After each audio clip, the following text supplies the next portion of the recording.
We're coming in here off an emergency news dump from Ian Rappaport, I believe was first, our colleague Doug Kyle. The Patriots have released wide receiver Juju Smith Schuster, according to Pat's Cap. He'll also be eating a $9.6 million dead cap hit in the release. It seems like a NFL fan favorite who looked like one of the most promising young players on the Pittsburgh Steelers just a few years ago, all of a sudden might be without a job in his age 27 season. They might be wondering, how did we get here? Is this the end of Juju Smith Schuster? Would anyone be interested in him at all whatsoever? And did he really deserve to get cut by the worst team in the NFL? Before we get to the content, we're giving away copies of Madden 25. All you have to do to enter, subscribe, and turn on our notifications on this channel. And now that we get all that out of the way, break!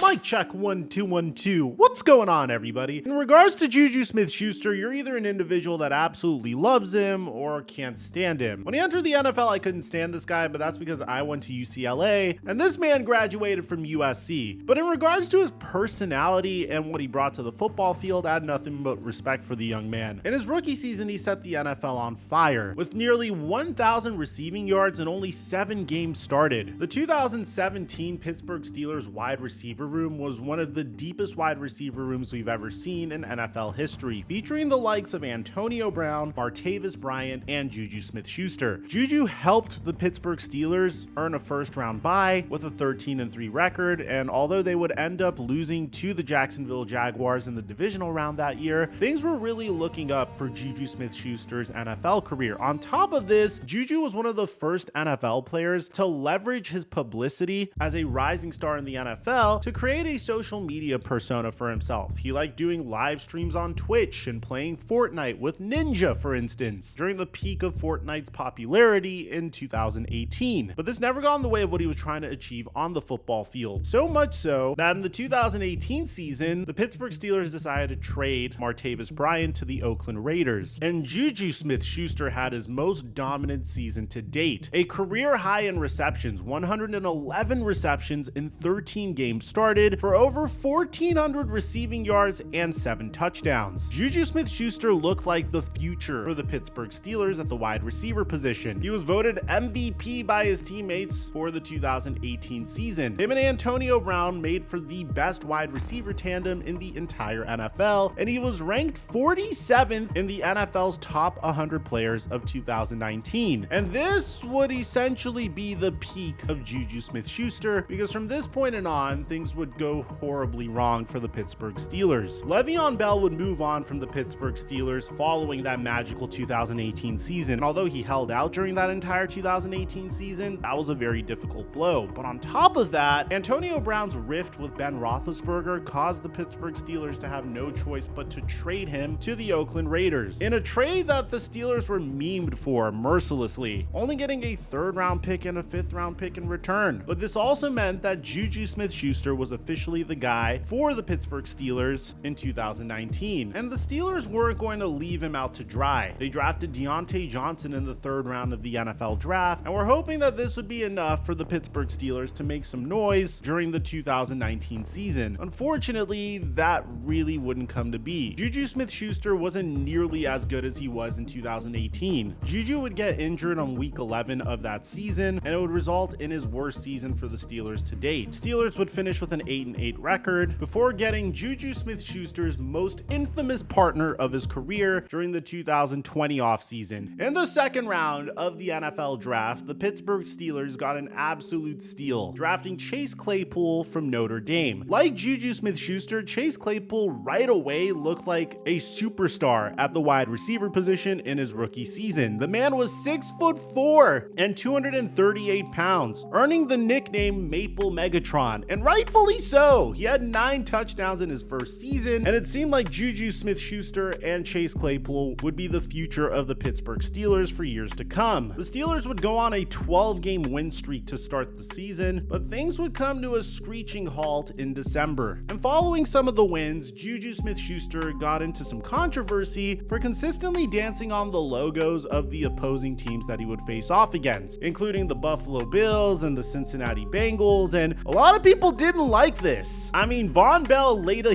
huge hit on Juju Smith Schuster, which resulted in Juju fumbling in week 15 and the Bengals securing a victory. Now look, Juju did improve, catching 97 passes for 831 yards and a career high 9 touchdowns, but at the same time, there were questions about Chase Claypool's and Juju Smith Schuster's focus and their priorities. And I guess in the NFL, when you're on an 11-game win streak, no one really cares if you're dancing on the logos of opposing teams, but the Pittsburgh Steelers would finish off 12-4 and would lose in embarrassing fashion against the Cleveland Browns in the wild card. So ultimately, the momentum of the entire season just dissipated. And as a result, you could say this was a key reason why the Steelers only signed Juju to a 1-year, $8 million contract. They weren't necessarily sure if he was the future at the wide receiver position. We already made content on Chase Claypool, so we're not really going to address him this video. In his final year with the Pittsburgh Steelers, things couldn't have gone worse for Juju. In the offseason, Juju Smith Schuster signed a 1-year, $8 million prove-it contract with the Pittsburgh Steelers. The Steelers weren't necessarily sold on him still, and I guess the lack of focus and the way their season ended contributed to that. Juju had this reputation of not being committed to the game of football, and just a few months after signing this contract, he participated in the viral milk crate challenge and was heavily criticized for this because this controversial challenge could certainly result in injury. Although he didn't get injured there, by week 5 of the NFL season, Juju Smith Schuster would suffer a huge injury versus the Denver Broncos on a contract year. As a result, in the spring of 2022, he left the Pittsburgh Steelers and joined the Kansas City Chiefs. His lone season with the Chiefs went remarkably. He signed a 1-year, $10.75 million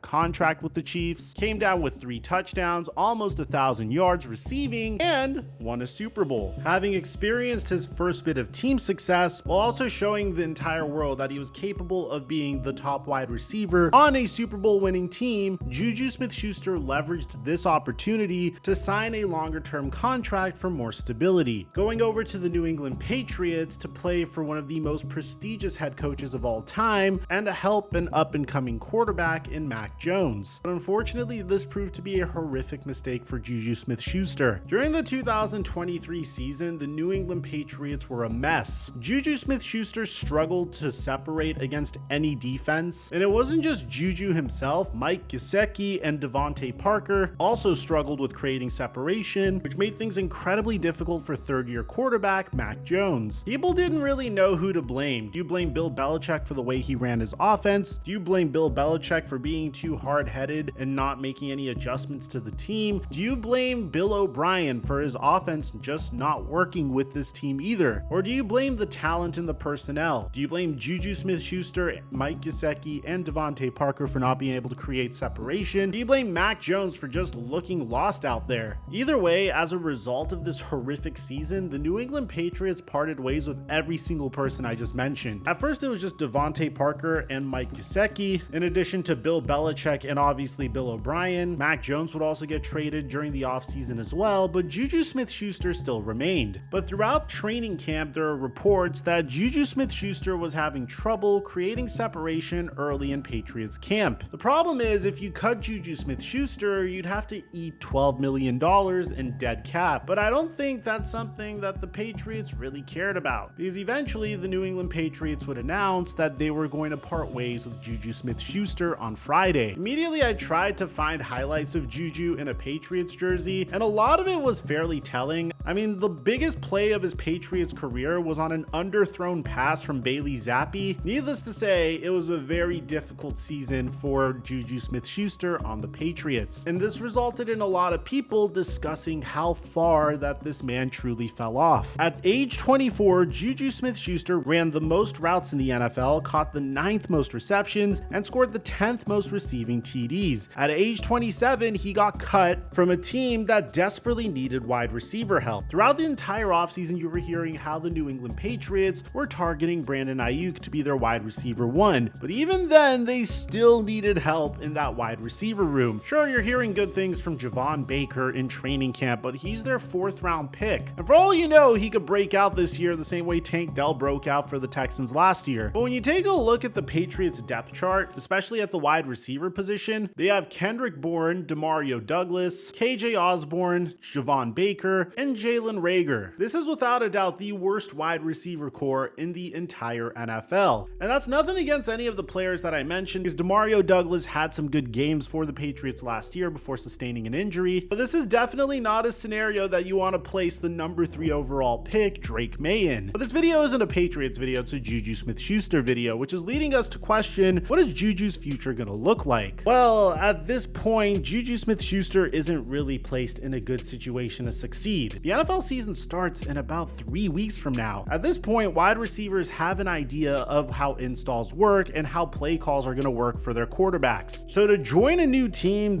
this late in the game, right as preseason has already started, having to learn a brand new offense is going to put any wide receiver at a severe disadvantage. The good news is there are many teams that would be more than willing to take a shot on Juju Smith Schuster, especially on a veteran minimum like contract. The Patriots owe Juju $7 million guaranteed in 2024, so it wouldn't be too hard to offset the league minimum deal here. At this stage of his career, Juju Smith Schuster proved to us that he is not a wide receiver 1, but he could be a very good slot possession receiver like he did for the Kansas City Chiefs. And if you're a team that has tremendous options at the top 2 wide receiver positions, it definitely can't hurt to bring Juju Smith Schuster in. I don't think Juju's career is even close to where Chase Claypool's career is, but I do think this season is going to be a very difficult season for him because it's a make or break type year, and he's already finding himself potentially on a new team 3 weeks away from the regular season. With that being said, I wouldn't be surprised if Juju Smith Schuster found himself on the Pittsburgh Steelers because there's familiarity with the Steelers and they could certainly use depth at the wide receiver position, especially a humble Juju Smith Schuster that would be more locked in on his craft than other extracurricular activities. That could be very appealing for Mike Tomlin, and he could serve as a veteran mentor to George Pickens, especially if the Steelers miss out on Ayuk. But if that doesn't work, I could also see him going back to the Kansas City Chiefs, where you won a Super Bowl, being one of Patrick Mahomes' primary targets. If that doesn't work, I could see him joining the Minnesota Vikings, where he could fill the void that TJ Hawkinson is going to leave out to start the season, especially if the Vikings want to go into the season starting Sam Darnold at the quarterback position, because Sam Darnold was Juju Smith Schuster's quarterback when they were in college together. Either way, I do think Juju is going to have some opportunities to get back into the league, but I do think this is a huge low point considering how he just got cut by the worst team in the NFL. Either way, this wide receiver situation isn't nearly as bad as what Jerry Jones just said about CeeDee Lamb. We made a video on that earlier. I'll leave a link to it in the end screen so you guys can catch it. And aside from that, I'm your boy Mike.